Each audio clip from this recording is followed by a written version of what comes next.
What is up, everybody, and welcome to FLW Videos. In today's episode, we're going to talk about the topic in regards to Brandon Tan, the #1 player in the world, getting suspended in Pokemon Go.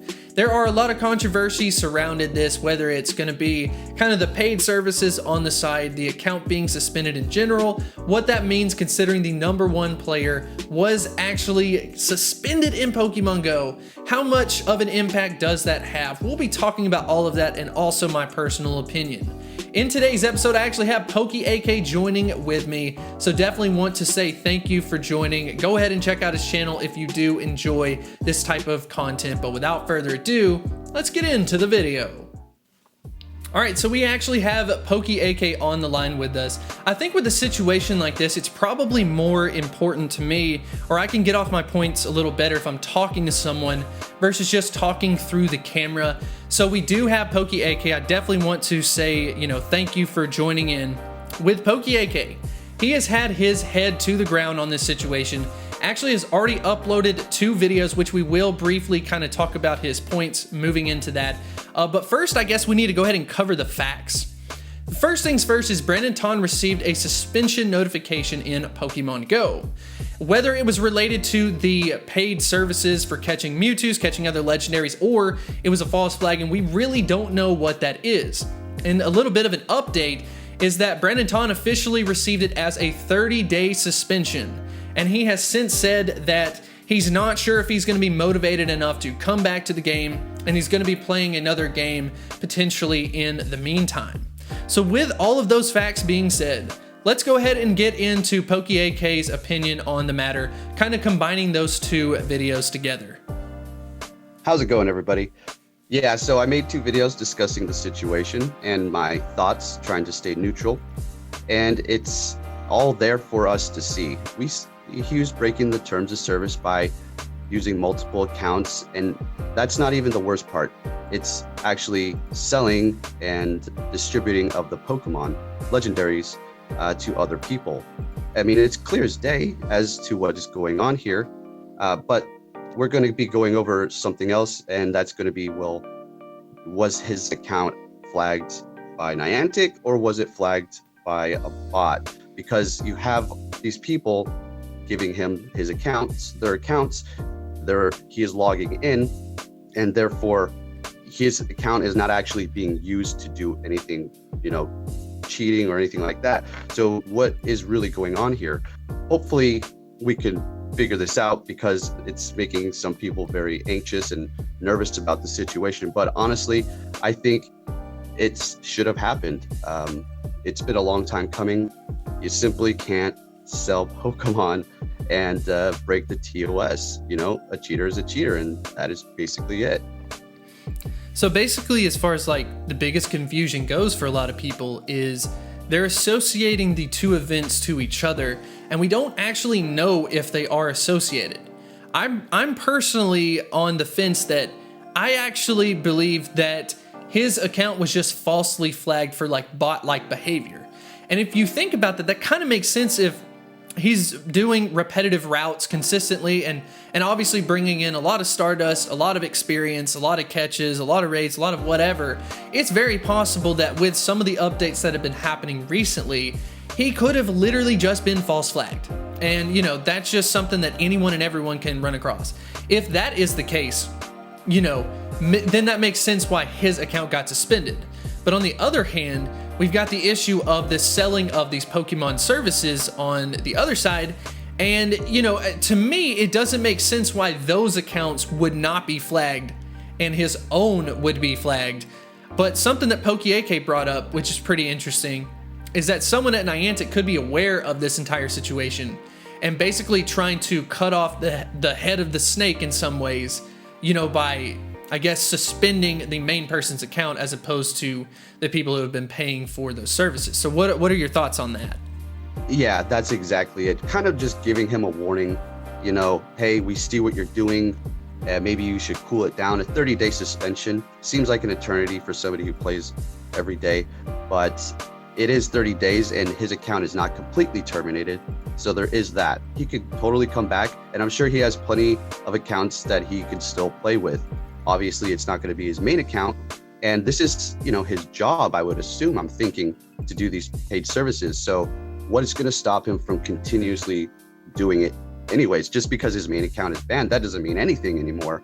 It could actually mean the opposite, to be honest, because if you're in this situation and you actually played it smart, at least from, Brandon Tan's point of view, the best thing you can do is to, let the public, believe that, justice has been served. And then you still do the exact same service, but now there are no repercussions necessarily because your account is already suspended. You could go do this, and honestly, if Niantic did something about it, I don't know if that was the right move.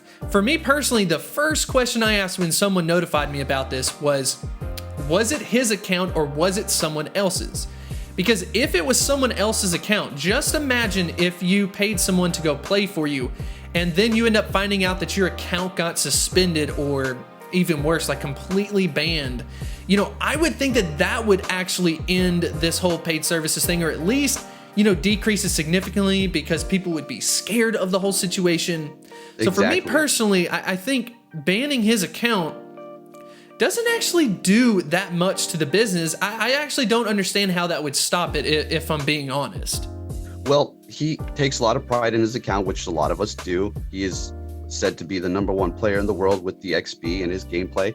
So it is a bit of depressing, to have your account suspended like that. And not only that, it's exposed to everybody else. So let's say his account was suspended by just automatically, right? Or whatever, just grinding super hard and it was falsely flagged. And now all of these services are coming to light and everything else is being exposed along the way. So it's just it's a weird situation. But it's obvious, what he did. So there's no really denying too much there as far as, should he be banned or should he not be banned? I personally don't care. Okay. I just want to make that clear. I don't care if you do whatever in the game. Okay. But we have to be logical and fair here. You have people who are spoofing and getting banned, right? And then you have this guy who's doing this services, which is against TOS, and it's actually involving real money and profiting from Pokemon Go. But he's yet flaunting it in front of the world, and finally he's, being suspended. It makes perfect sense. I'm not saying ha, but come on, we have to see it from a logical point. Justice here from both sides, right? Yeah, absolutely. I mean, at the end of the day, this is a good move. That it just goes to show that there are different variations of breaking terms of service, and that it's not just we only punish the spoofers, but we don't, provide any type of justification for committing something else, like whether it's some type of trading service or some type of playing service. I mean, if it's all severe enough, and especially if there's money involved where people are, making, I guess, purchases for someone else to play, it's all breaking terms of service. But one thing I know I can tell you is that Brandon Tan knew that this was a possibility. I mean, at the end of the day, everyone knows how much risk they're willing to take. So at least from his standpoint, his ticket was just up. I mean, it just happens. I'm not too worried about it at all, as far as like, oh, well, okay, yeah, that makes sense. But I guess something that we probably need to end on, at least from both of our perspectives, is at the end of the day, this seems like this is actually dividing the community a little bit, which kind of bothers me some. Basically, you're talking about people saying like, he's the #1 player in the world, and, I can't believe that they took him down, and they don't know about the paid services. Then you have people on the other side who know about all of that, and you could argue whether or not he would be #1 if he wasn't doing this service, because if he wasn't able to financially, provide everything that he's putting into his main account from selling everything, he may not actually be the #1 player in the world. Maybe he would, figuring out a different way. But at the end of the day, if PokeAK and I could say something, it would be that we need to focus on mending the community. Breaking terms of service, I honestly think, is none of our own business. And whoever breaks terms of service in whatever way you do it, you just take on that risk. And if you get caught, you get caught. I honestly think it's as simple as that. Who am I to judge whether you do it or not? That is completely up to you. But I want to go ahead and end and just say, If you do want to go ahead and see Pokieke's videos on it, I will leave a link in the description. He kind of covers it in depth. I just want to go ahead and, I guess, end on a question of the day. What do you think on the Brennan Ton situation? Go ahead and let me know in the comments section below, and I will see you next time. Hit me like a tidal wave.